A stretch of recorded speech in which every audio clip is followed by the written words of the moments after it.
Jimmy, I'm curious.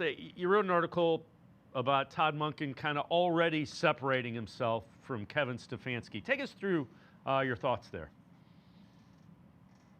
Well, it's plainly obvious from day one that this is going to be a different relationship between coach and fan base because, I mean, away from the microphone, I who continue to tell people Kevin was a pretty gregarious guy, um, nice guy, clever guy, funny guy.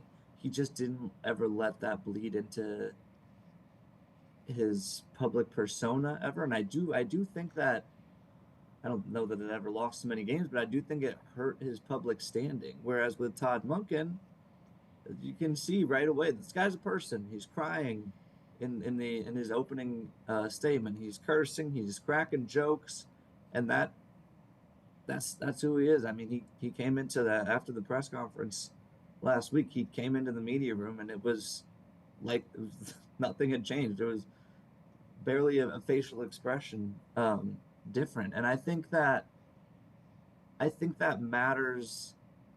Like I said, when you're a coach, part of your job is to message both to your team and to your player, or to your team and to your fan base. And too often, I think that you can get players, as much as people say that players don't pay attention to what's said in the public eye.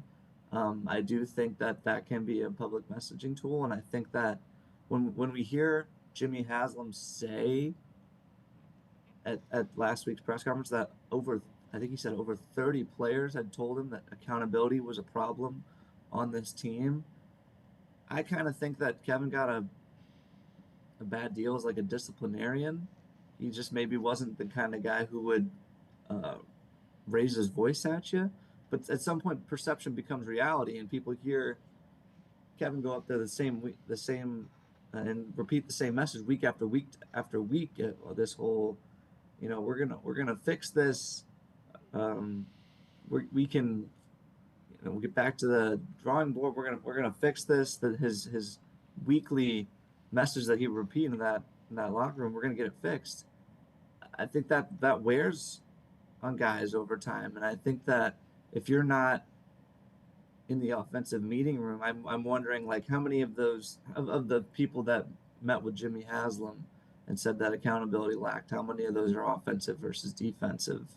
Because again, if you're a defensive guy and you're spending a lot of your time with Jim Schwartz and you're seeing the offense repeatedly fail and you're not seeing a ton of change as a result of that, what are you supposed to think? And then you hear your coach go to the team's public messaging forum and you hear him say a bunch of gobbledygook. Where Todd Monken is more of a straight shooter. I think when teams hire coaches, when they replace coaches, I think they tell you as much about what they didn't like about the old coach as what they tell you about what they do like about the new coach. And it's very clear that Todd Monken is going to be a little bit more of a direct communicator with guys, and he's going to have a little bit more of a personality. I think that's telling. Yeah, and the line that I loved along those lines. Everybody wants you to be honest with them until you're honest with them, and Mm-hmm. that's kind of that says a lot about Todd Monken's personality and his demeanor.